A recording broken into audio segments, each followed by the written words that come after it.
Winter is upon us. Animals are readying themselves for another brutal season of snow and freezing temperatures.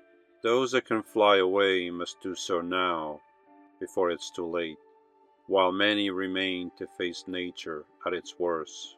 The trees have lost most of their leaves. The remaining still hang for a glimpse of hope, soaking up the last rays of sunshine. The grass is green for now, but soon that too will change. If your home has roots deep in the ground, there's no escape the coming deep freeze. Mine has wheels. I can stay if I so choose. Most likely I won't be here when the rivers freeze over and the trees bare of their fall colors look dead, forever frozen in place. I use a Webasto heating system. It uses gas from my van's fuel tank, has a thermostat, and consumes about 1 gallon of fuel for every 22 hours.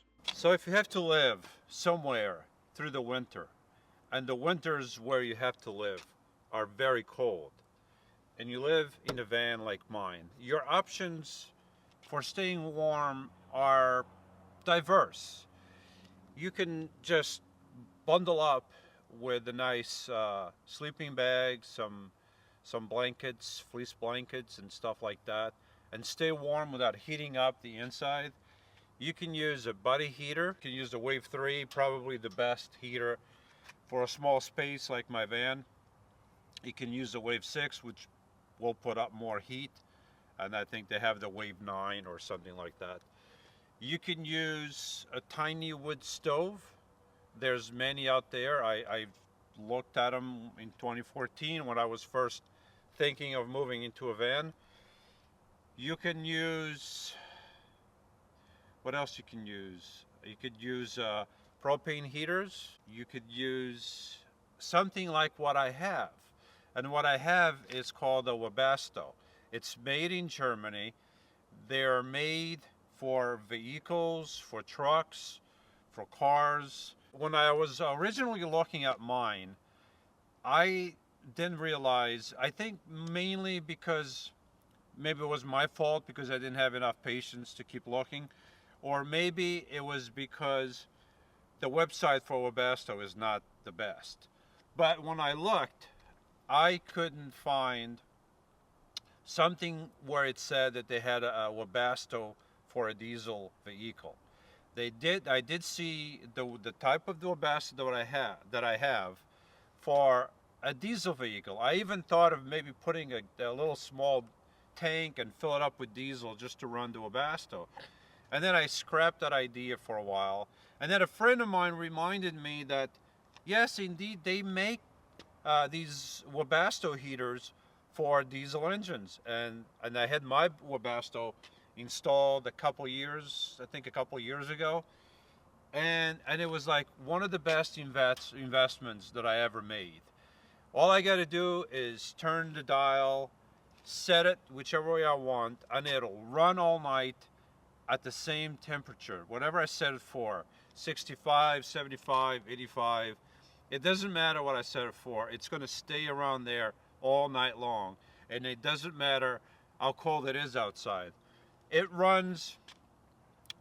uses about 1 gallon of fuel for every 24 hours, more or less, 22, 24 hours.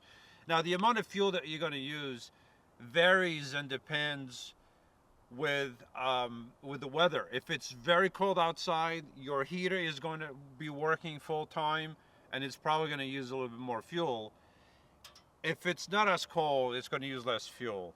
But when the alternative is to stay cold all night, who cares if it uses 1 or 2 gallons of fuel during the night, right?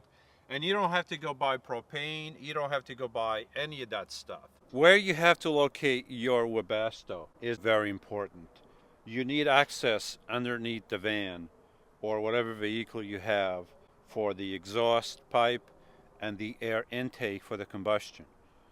I looked around in my van, and the only place that I had available was over there on the left side, just behind the driver's seat. I'm just going to remove these boxes and get access to the Webasto. The heat exhaust for the inside of the van is adjustable. To run the Webasto, you need power. I will put a description below how many amps the Webasto uses. It's going to use up more power when you first start the Webasto. The thermostat will keep that temperature even all night long or all day long, depends on when you're using it.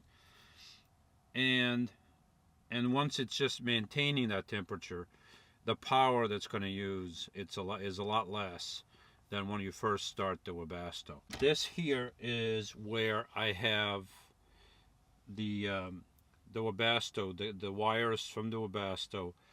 They come through my cabinets and they connect to the fuse box. Buying this Webasto was probably one of the best purchases that I did for the van. Of course, I always say that with every purchase that I've made. I've said that with my lights, solar panel, of course, the batteries, refrigerator. Everything seems to have a place and a function and a need for. Of course, I could live without the Webasto. I would survive, just like I would survive without my refrigerator. I would survive without the lights. But it's one of those things that makes life so much more comfortable, so much more enjoyable when you are nice and toasty in here, and outside could be minus 20 degrees, and over here it's like no big deal. Not a necessity, but when you have it, it makes the world of difference. It's just one of those things that you don't know you needed one until you have one. So what I'm going to do is I'm going to turn the dial. I'm going to set it for about 65. I've had this maybe going, I don't know, a couple of years now, and I know by where I set it what temperature it's going to be in here. And of course, once I set it, if I think it's too hot, I can just turn it down a little bit, or if it's not hot enough, I just turn it the other way. So I'm going to turn it to about 75, and then we're going to see what kind of noise it makes.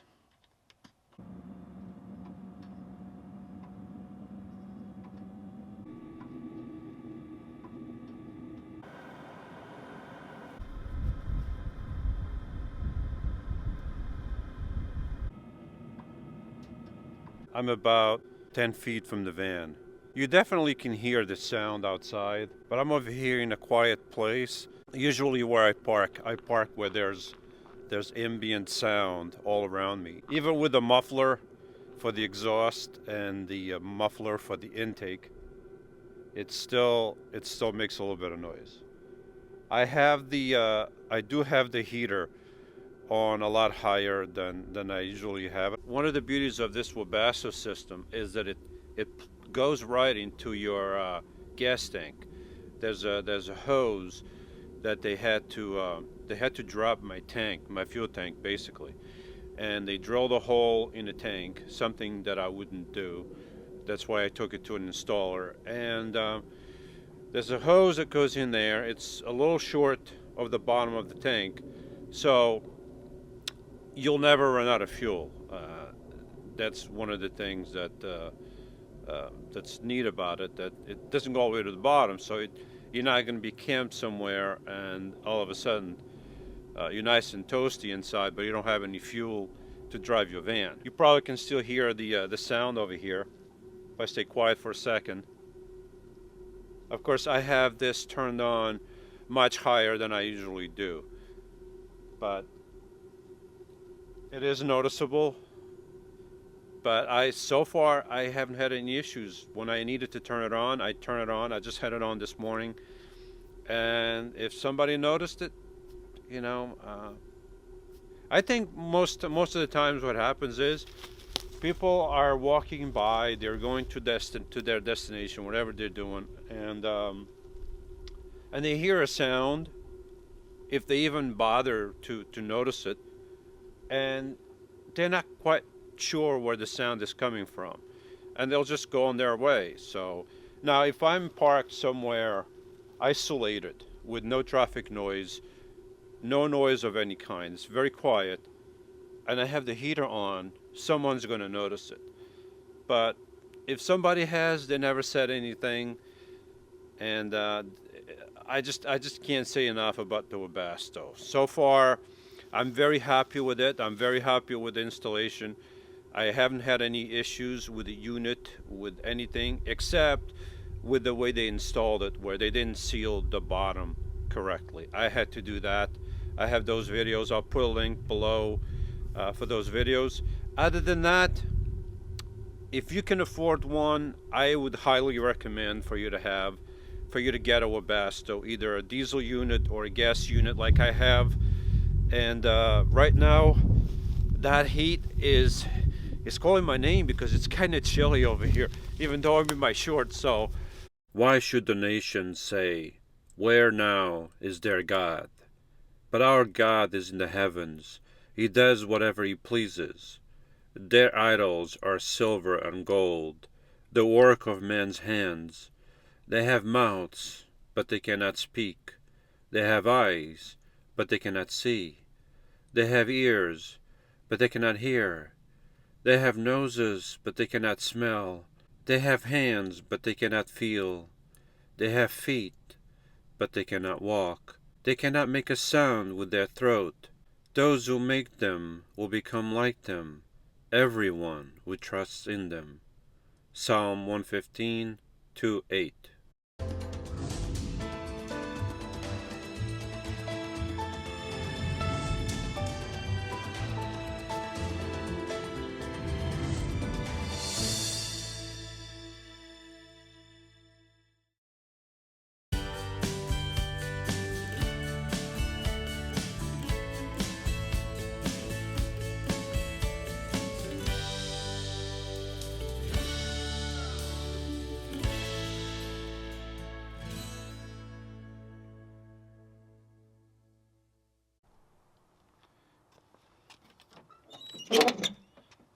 Alright, so if you live in a van and you have to live where it's cold, basically it's going to be snowing a lot, it's not good.